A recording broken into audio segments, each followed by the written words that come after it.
want to put a little more pressure on Sierra than he ended up doing? No, I think he did a good job. I really do. I think he pressured Sierra throughout summer camp and made Sierra come to work each and every day and not think that he was entitled to the job as the running back at Notre Dame. And Jonas got a fair chance to compete for the job, and I think Coach feels right now, and we feel as an offensive staff, that right now Sierra's ahead of Jonas, but if first series of the game, second series of the game, I wouldn't be surprised to see Jonas Gray in there. With the quarterback competition settled, but the reps 60-40, does it really change a whole lot of what you're doing in practice on a day-to-day basis?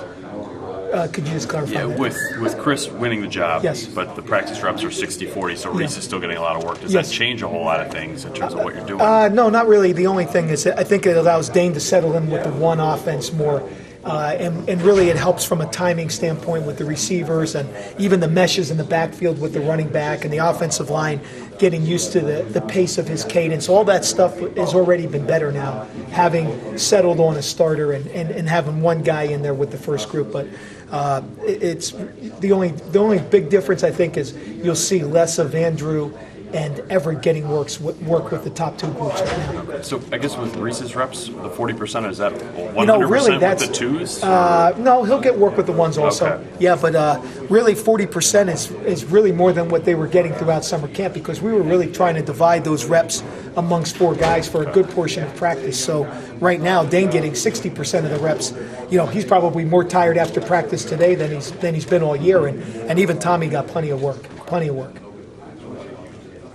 The escapability, Brian mentioned that yesterday, how critical that was for Dane winning the job. I guess can your offense function without that?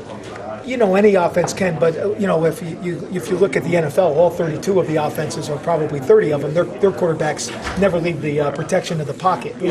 Where Dane really gives us another element. He can leave the pocket. He can keep plays alive.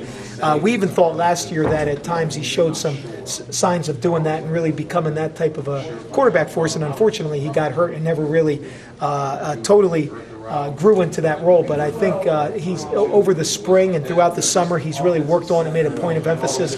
If things are breaking down, receivers are covered, you'll see Dane now move and try to keep the play alive for us.